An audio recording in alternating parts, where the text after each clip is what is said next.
Hello friends, bienvenidos. My name is Jen, aka Jen Kahlo on social media, your local witchy friend and intuitive guide through the occult. As always, my lovely husband and co-host is David, aka Premier Pools on social media. Hi everyone, on today's episode, Jen explains fashion astrology.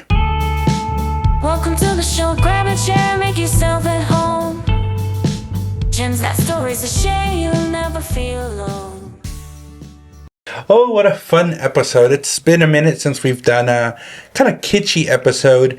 We were looking through the archives and we have done glamour magic. So I'm sure it's going to have a lot of repeating tones and a lot of repeating information. But that glamour magic one, that one came out, I think it was like either single digits or very low double digits. So wow, somewhere between the like 10, below 20 for sure. I did not realize it was so long ago. Yeah, we were kind of in a little kick of doing a theme. It was like glamour magic, color magic, days of the week. Really those practical things that we've talked about in the past. We've veered away from it just a little bit. Nothing too crazy. But, you know, I think it's cool to revisit some of like our earlier stuff and with all the knowledge we've gained and kind of the new format and everything, it'll be cool to do one of these episodes. So this is a really good one, I'm assuming, to listen to for like day-to-day stuff. Mm-hmm. Yeah. On that note, too, we also, I think it was Mercy who said that when she, or she's incorporated either color magic or glamour magic into her day-to-day routine. Do you remember that? I don't, but I know Mercy is good about incorporating stuff into her routine. Yeah. All right, so let's talk about it. Is it more than just throwing on like a good fit? Yes, definitely. There are multiple layers to fashion and styling. There is general aesthetic, there's grooming, there's accessorizing. So we're going to talk about where all of that belongs in a birth chart. But with the rise of short form content, people like to oversimplify things or be like, this is a how-to. Because when you make short form content, you have to speak with confidence. So, you know, if you're a Venus in Pisces, you must dress this way, is what gets people's attention. But that's not to say if you're doing long form, you shouldn't speak with confidence, right? Yes. But what I'm saying is that there is no hard and fast rule in astrology that's like, if you are a this, you have to wear this or dress yourself in this way.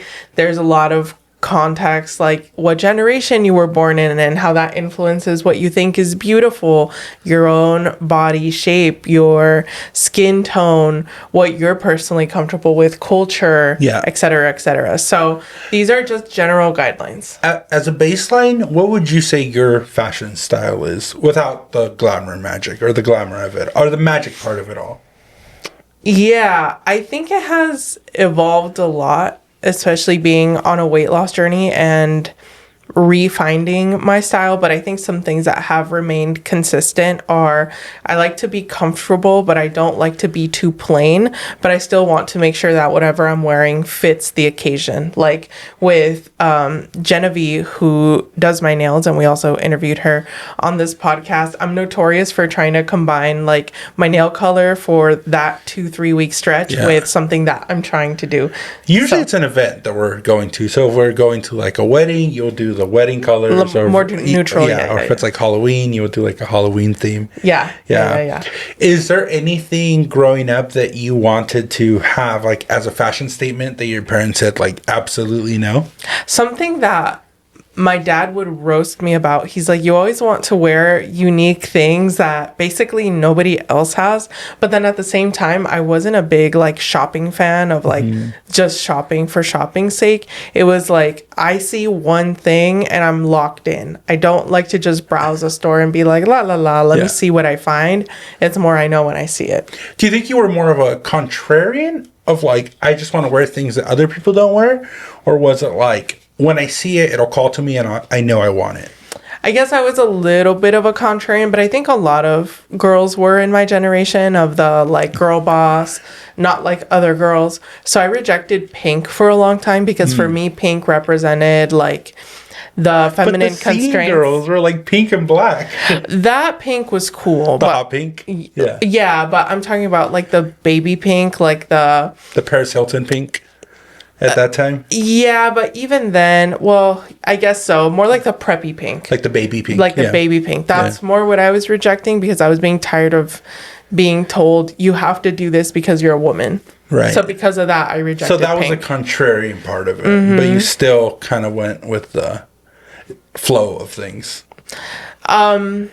I more so dress comfortably and I like things that had a little bit of a difference or an edge to them. Got it. Now, we've spoken about this privately, but you said, like, a lot of the times your mom would just buy your clothes for you, right? Yeah, that's just because I couldn't be bothered shopping. I didn't like it. Also, again, growing up in the 2000s, like, if you were anything other than, like, an Abercrombie and Fitch Zero, like, stores didn't give a fuck about you. There weren't any, like, plus size options.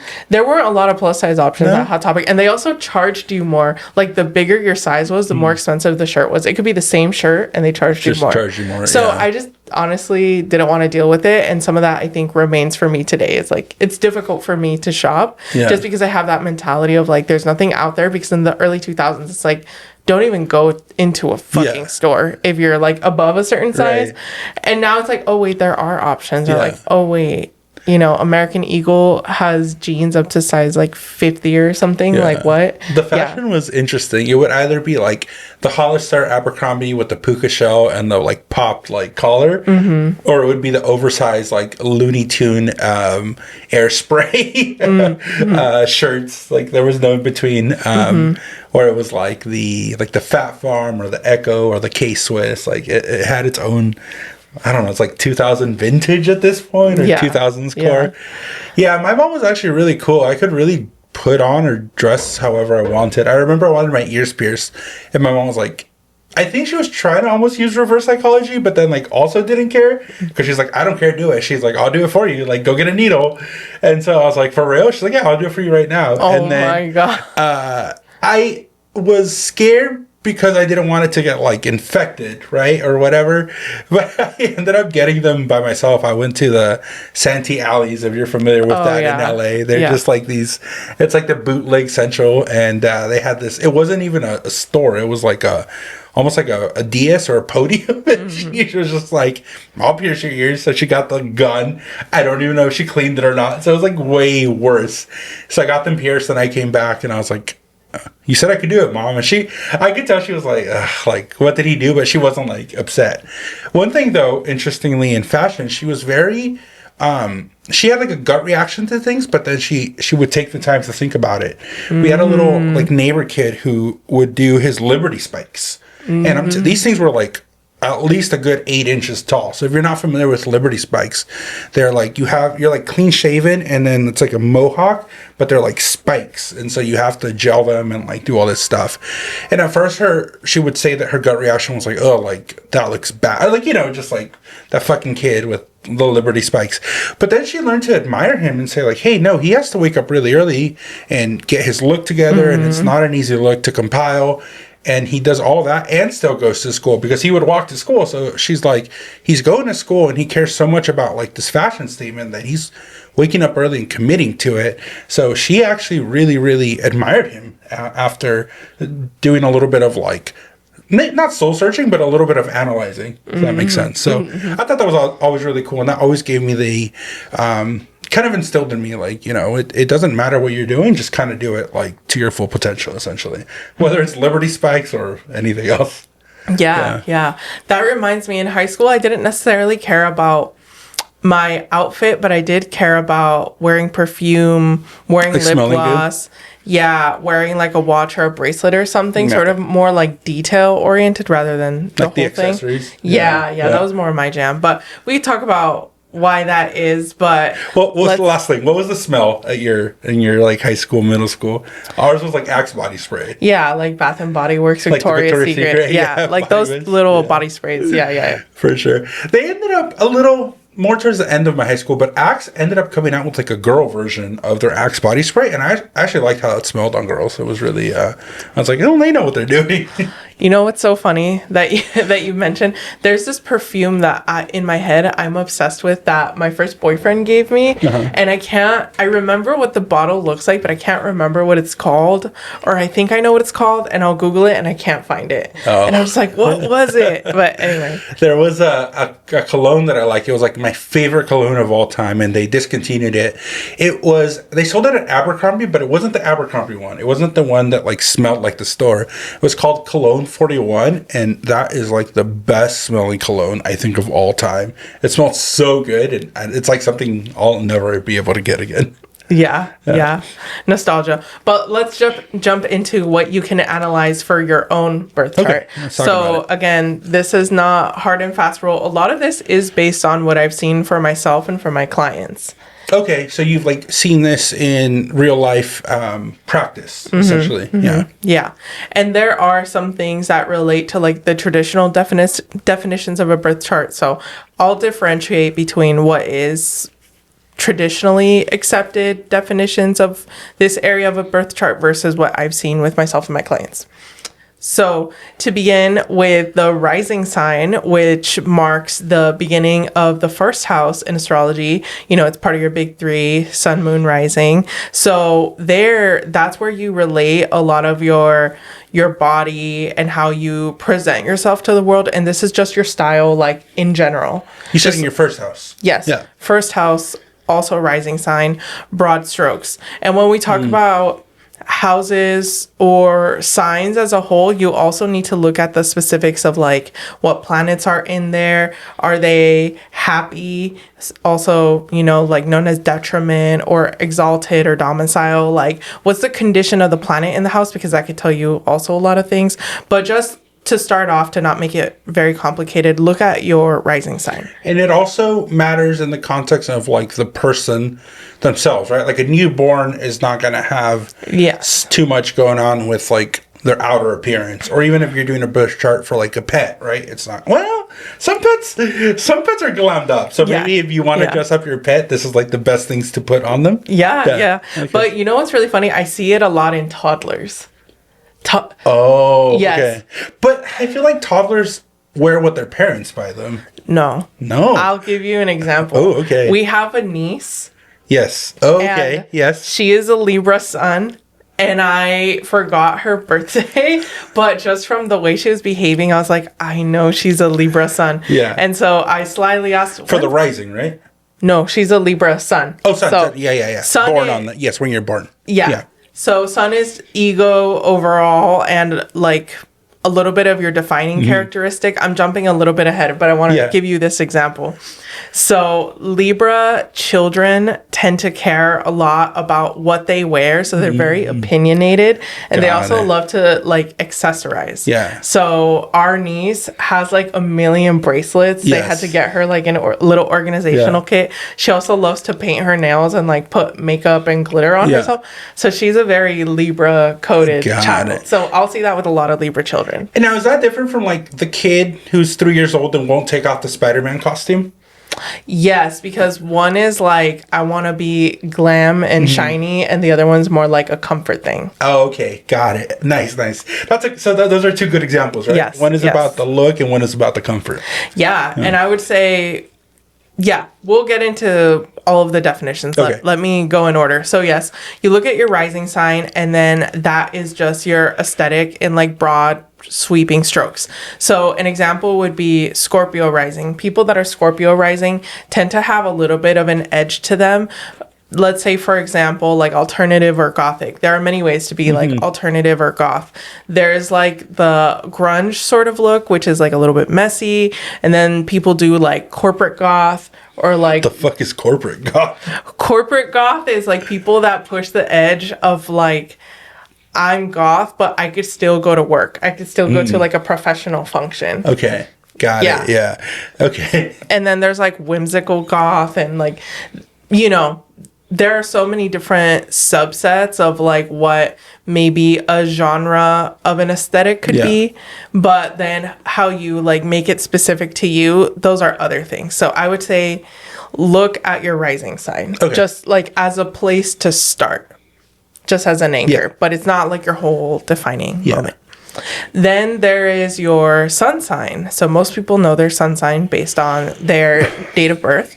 And the sun sign is really like a marking characteristic or something that is very important to your look, I would say. Got it. This one specific thing. So both of us are Leos. Yeah. I'll start with myself and then I'll ask you. But for me, if I'm not having a good hair day, it doesn't matter what I do. Like everything else just falls apart. And Leo, the lion, the mane, the hair is very important. How do you feel about your hair? Yeah, I think the equivalent of that is I like to wear hats, and like Leo, like a lot of people do call their hat their crown, essentially. So maybe that's, I think, the comparison. As far as like my Leo, yeah, I don't know. It really depends. Sometimes there's times where I go out and like I'm in public and I'm like, I don't really care what I look like. And then there's, my mom would probably agree. She's like, oh my gosh, it's so bad.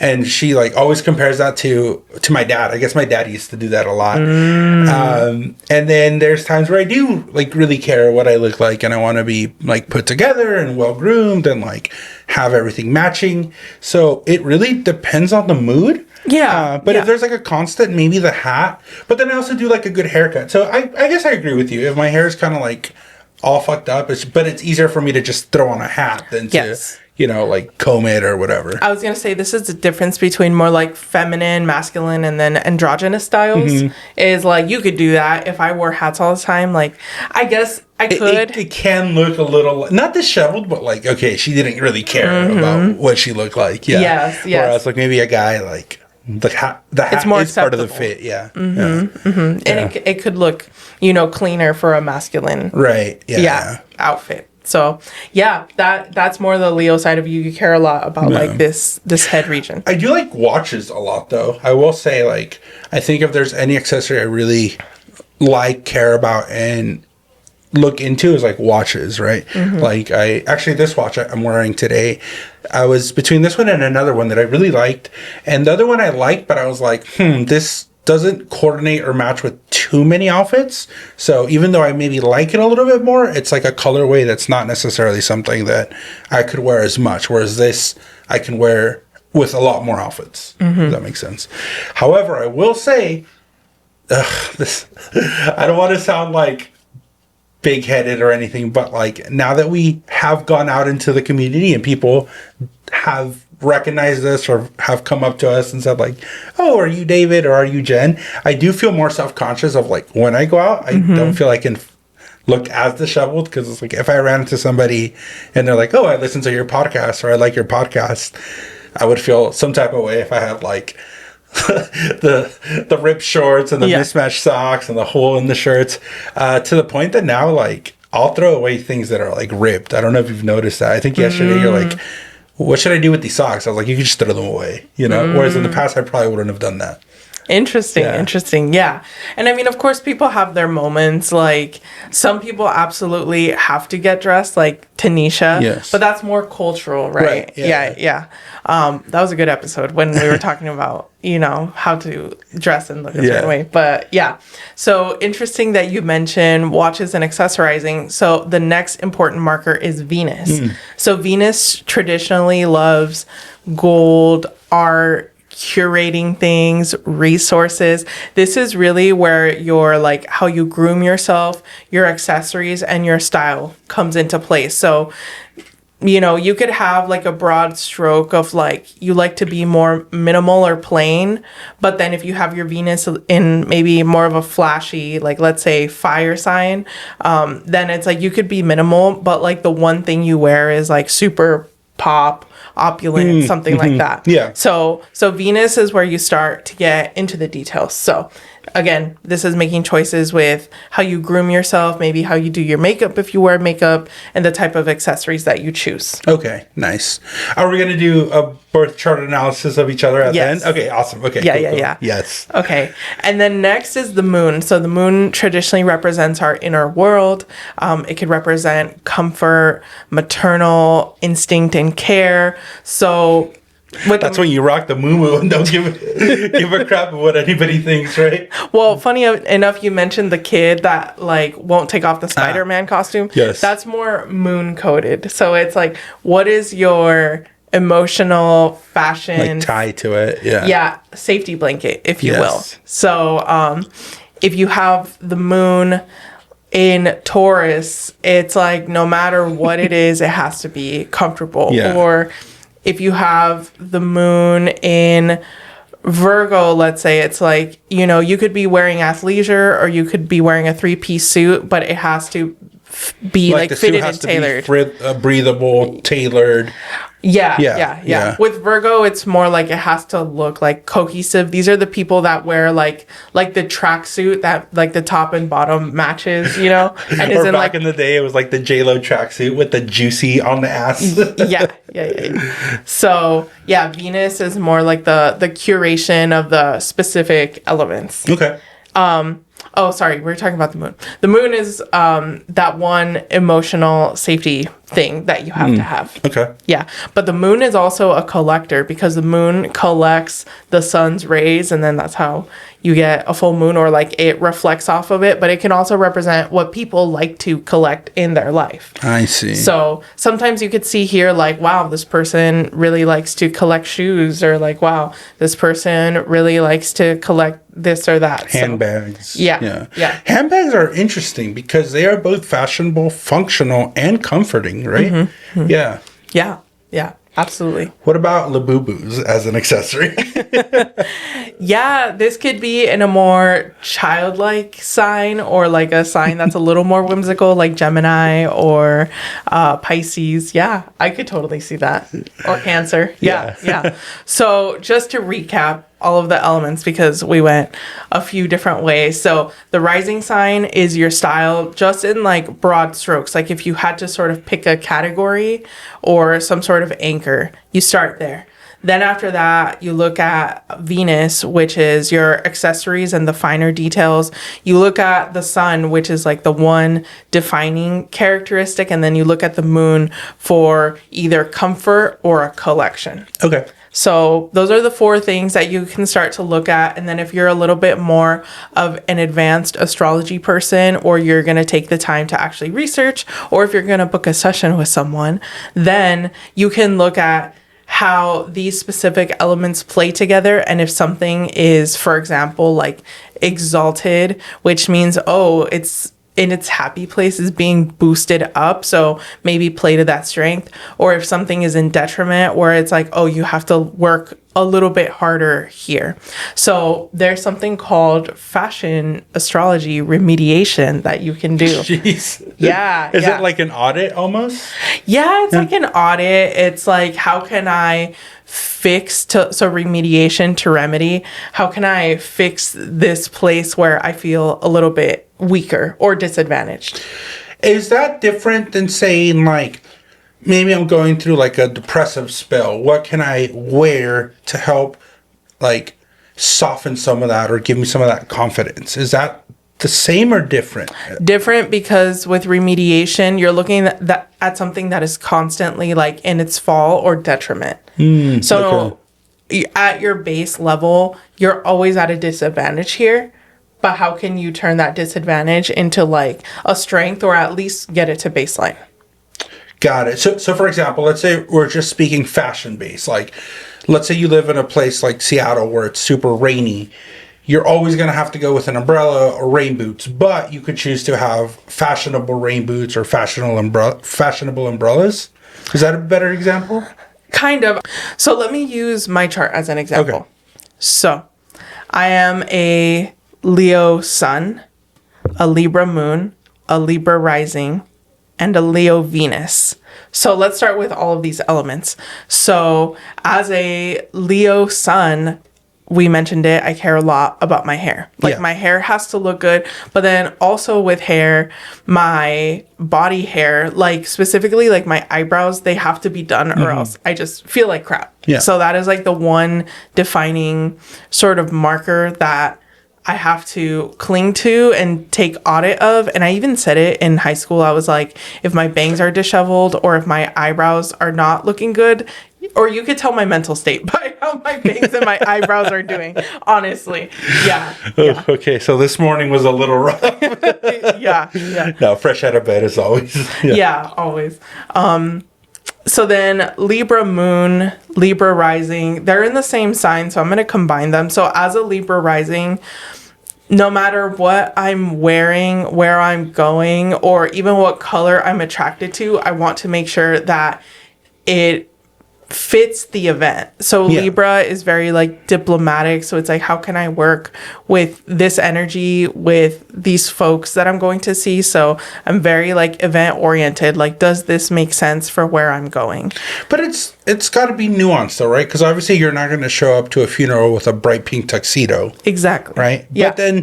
But those are also just social norms. Like, what differentiates the concept that you're talking about to a social norm? You're not going to wear your Liberty spikes to your corporate job. Well, I guess that's what I'm saying. As a Libra moon and rising, I care about that. It matters. It matters to me. Got it. So let's say you wanted to represent whatever you're feeling, like your fashion. You had a corporate job. What would you personally do to have just a little bit of touch of that expressionism in a corporate job? Then you look at your Venus.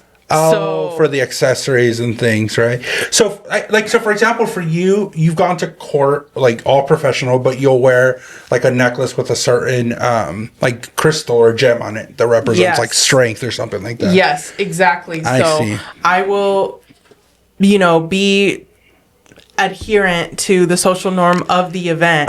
But you can find the details in the accessories because my Venus is in Leo.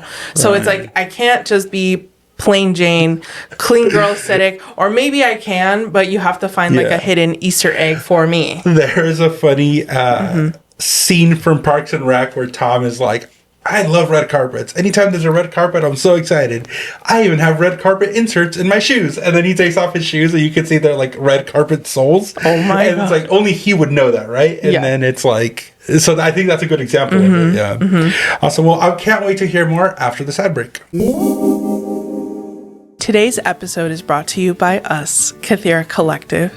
If you've been vibing with the energy of the show, then you're going to love the Kythera Club over on Patreon. It's a space that I built for the cosmic, the curious, and the slightly chaotic. You know who you are. With 3 delicious tiers to choose from, we start with the chocolate level at $4 a month, which gains you access to weekly horoscopes and the exclusive Unhinged podcast, where I say things that don't make it to this main feed. It's sweet, it's spicy, and it's just for you. Next, we have the cafe level at $7 a month. This is where things really start to get cooking.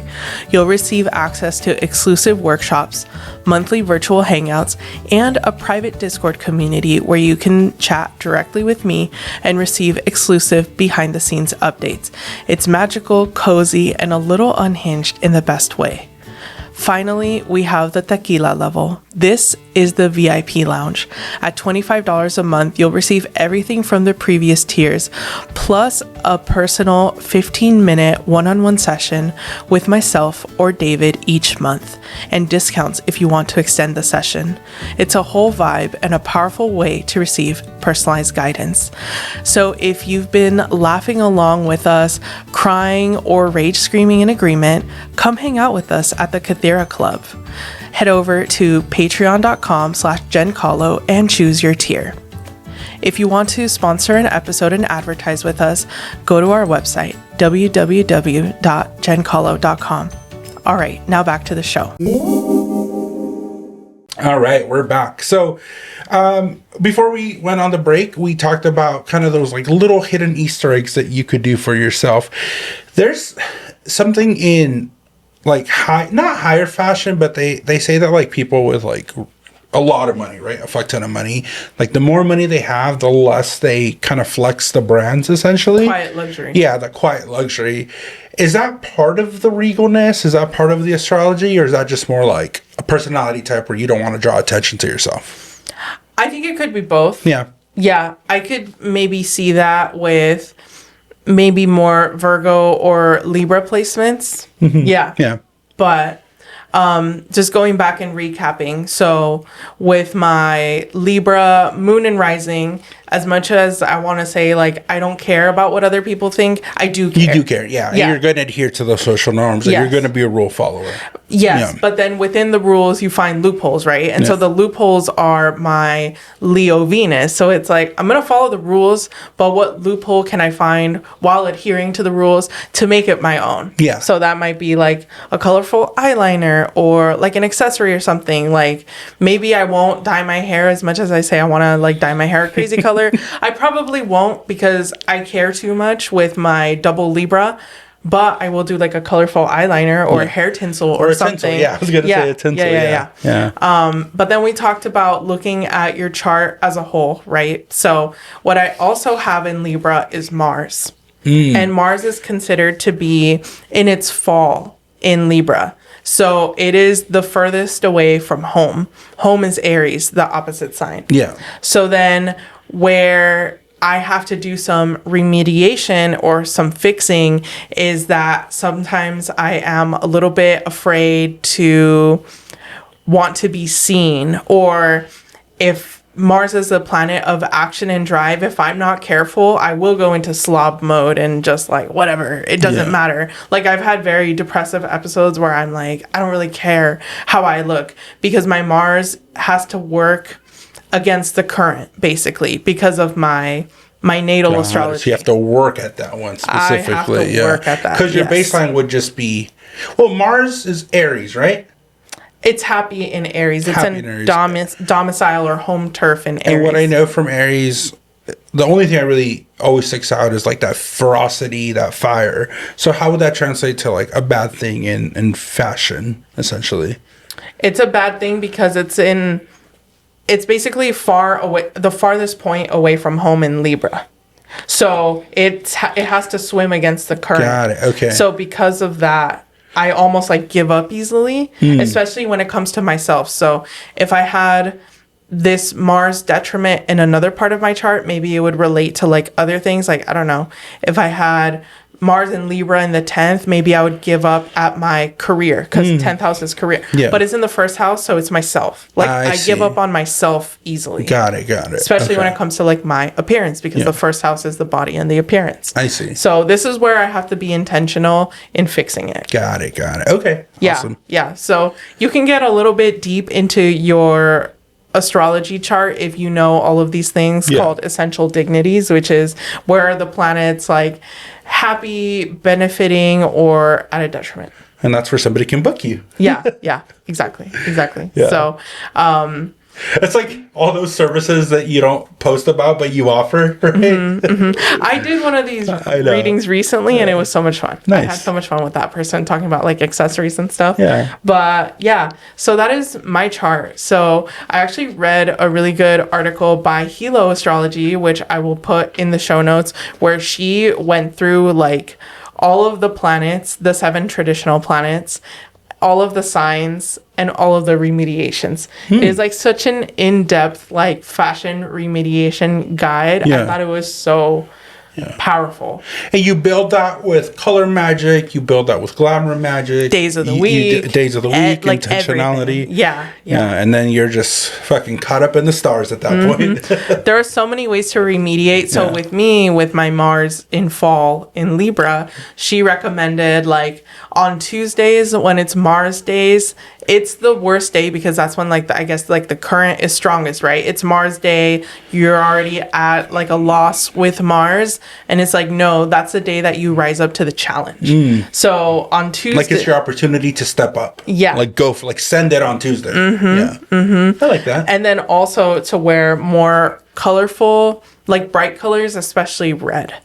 But again, nuance, right? Chill blood.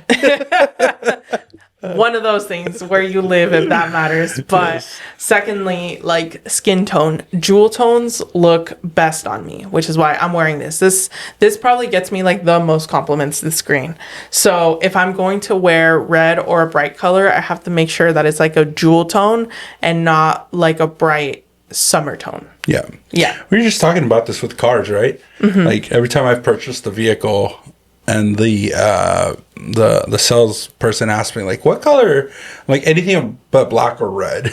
I don't know. I couldn't see myself driving around in a red car. Yeah. Oh, and then another thing that I just remembered, because this was pinching me. I like to wear headbands for a long time. I sort of moved away from it recently because I've gotten lazy, but I wore headbands for I feel like you wear them a lot. You've worn them for several years. Yeah. Maybe not as consistently because we do work from home. That's another big puzzle to us specifically. It's like we work from home, so it is easy to get lazy with the fashion. Yeah. So I guess this is like my equivalent to the hats, like my crown. Your little crown. And people have like clowned me for this specific like Really? headpiece that I've had. Yeah. Oh no, why? Yeah, they've been like, what have they told me? They've been like chill Snow White or something, because it kind of looks like a thorn crown, like a naturey crown. I don't know. Okay, Jesus. Yeah, I don't know, but I've had people definitely make comments on it. But then with my Leo, I'm like, whatever, I don't care. I'm happy. I'm sure there are people you care about, and they're just messing with you. Yeah. But again, even with like when I was in slob mode, it's like, well, at least my hair looks good. Yeah, so even if I'm wearing like, gym clothes, whatever. So the sun was like my one thing to anchor me. Yeah.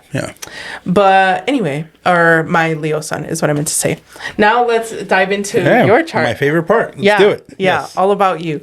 So you are a Sagittarius rising. Yes. A Leo sun and Venus, and then a Cancer moon. So with Sagittarius rising, Wait, what Venus? Leo Venus. Oh, I've never heard that. That's my Leo Venus is my sun? So Leo is a sign Yes. that takes up 30 degrees in your chart. It's empty space ruled by Leo. Within there could be planets or there could not be planets. Oh, but mine It's has like Venus. a room. Got it. Imagine like a room and attendees. Like a back room. Yes. So you have this room of Leo, right? But it's in Venus. Leo is the room. Yeah. Venus is one of the attendees. Okay. Another attendee is also the sun for Got it. you specifically. Okay.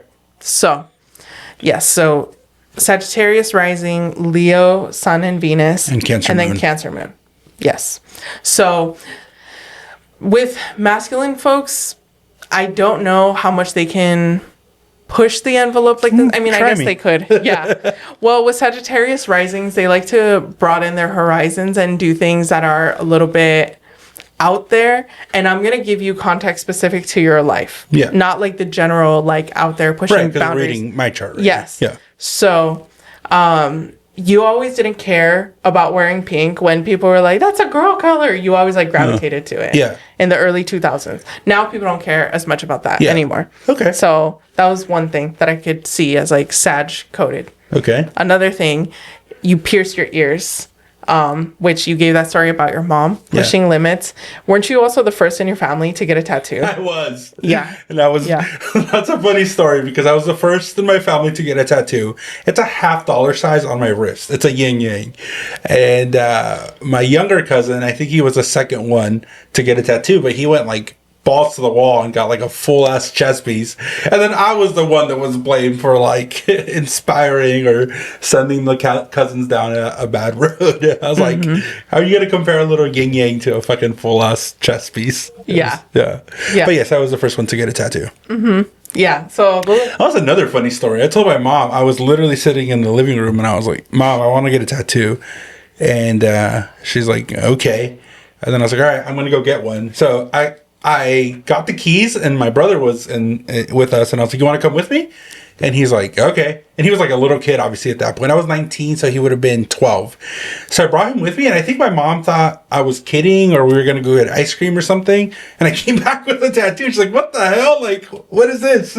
Oh, my So, God. yeah, it was a lot of, Mom, I'm going to go do this. And then I would go do it. Yeah. Okay, so tattoo, piercing, pink. Yeah. Just general, again, broad strokes, like pushing boundaries, don't really care what people think as long as it makes you happy. So then we have the Leo sun, which we covered. You care a lot about like head, hair, hats. Yeah.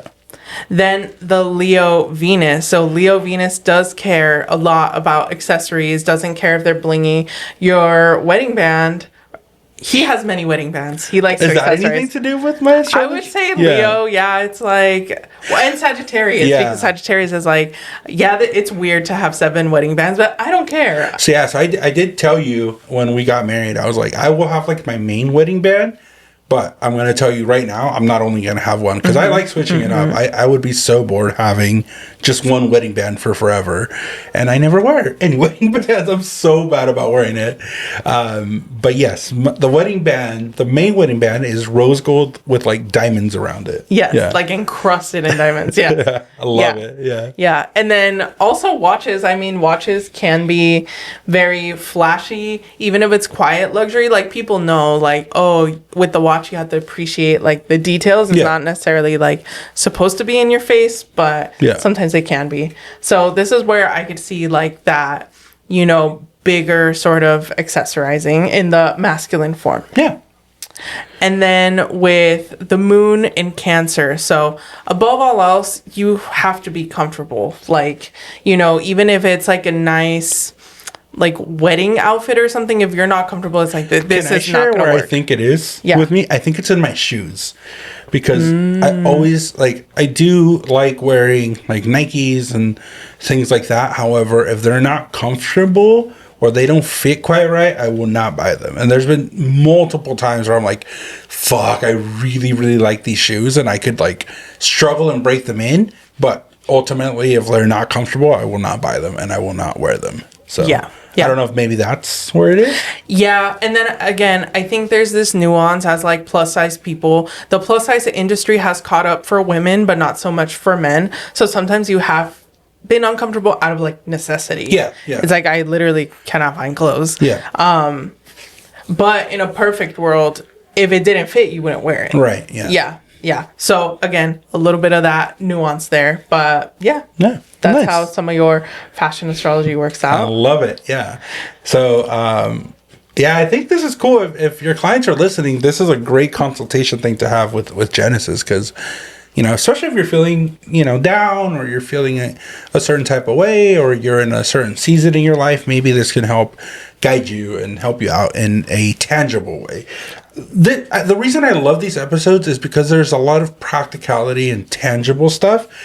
Whether, I believe it or not, independent of that, it's still cool to have something where you can sit down and walk through something, a process, and then come out with like something actionable. Yeah. And I'm going to have an Easter egg. I'm not going to make a separate post about it. Like, you have to listen to the podcast. But if you're a Patreon member of any tier, whether it's chocolate for $4, cafe for $7, or tequila for $25, if you catch this before August 1st and you send me a message, or you comment on a post, or you put it in the private Discord that you want a mini astrology fashion reading, I will do a mini report for you. So if you catch this before August 1st, 2026 at 11:59 p.m. and send me that message, I will honor this and I will give this to you for free. Nice. So better be listening. Yeah. Awesome. Super, super interesting for sure. And then I have some celebrities, if you want to hear something really quick. Let's do it, Yeah. So Kim Kardashian, I was like, I have to analyze her, even though she's a little problematic and interesting. But we have Libra Sun, Pisces Moon, Virgo Venus, and Sagittarius rising. So with the Sagittarius rising, she's not necessarily like wearing anything crazy, like hot pink neon, but she did push the limits of like curvature, lingerie, like the underwear sort of industry. Like, she definitely revolutionized just shapewear, period. So, and then also the like monochromatic minimalism, like she pushed limits in like a very interesting way. So the sun is a defining feature, and funny enough, Libra rules the kidneys and the buttocks. Oh, what? Yes. That's crazy. So her butt is definitely a defining feature for her. And then with the Virgo Venus, so again, this is like, we have the broad strokes of Sagittarius rising. She's going to push the limits. How is she going to push the limits? With a Virgo Venus, Virgo is very like muted colors, detail oriented, like has to fit. So for her, like the shapewear, obviously she's very like snatched, and it's a lot of like neutral tones, but really pushing the limits with like the neutrality. Yeah. So yeah. And things have to be very like precise and fitted for her to feel like happy with that. And then the Pisces moon. So Pisces can rule sort of like flowy aquatic vibes, but also a lot of sheerness. People that have Pisces in any of their fashion, we're going to say big four, we're going to call it big four, but fashion big four tend to like things that are a little bit more on like the sheer side or showing skin, which she definitely does. Yeah. So yeah, that's how I see it with her. Very interesting. And then Lady Gaga, another fashion icon. Just an icon in general. Yeah. Aries sun, Scorpio moon, Gemini rising, and then an Aries Venus. So with the Gemini rising, she definitely has different looks for the times. Gemini is very like... But she's also a trendsetter. I don't like... For her, I don't know if it's her looks of the times. I think she defines the looks for the time. Yes. Yeah, that's more what I'm trying to say. And then the trend setting, we have the Aries sun and Venus. So Aries can also represent like the head and the neck. So one prominent feature in the era of everyone getting nose jobs is her natural nose. Like she has a very prominent nose and just like a beautiful natural looking face. And then with Aries Venus, she likes to push the limits. She likes to command a room. She, especially back in the day, like I'm thinking like the meat dress and like all of these wild things, definitely like a trendsetter. But in conjunction with the Gemini rising, she has like eras and chapters. Like she did like a lot of the avant-garde stuff, and then that sort of like closed out. Then she did a little bit more like minimalism. Now I think she's doing a lot more like chrome and stuff. So she'll have like chapters in her life, but they always push the limits. And then Scorpio moon, there's some sort of like edge or depth and definitely a lot of sex appeal. Nice. Yeah. Awesome. Well, we're going to end with a birth chart, right? Yes. So a very quick birth chart. We were like, what is an iconic fashion piece that we can find a birth time or date minimum for? It's the Levi's jeans and also the modern blue jean in general. So if you look at the Levi Strauss website, they have like an amazing history on the history of the jean, which is so fascinating, which is where I found this information. They even said like the birthday of the blue jean is. So they're going to call the birthday the day that the patent was approved. So do you want to share the story of, because you said it so well about like how the modern blue jean came to be? Yeah. So essentially, there was a gold rush in actually all of the West Coast, but California specifically, when miners came, a lot of people made their money not on the gold, but selling things to the miners, shovels, tools, accessories.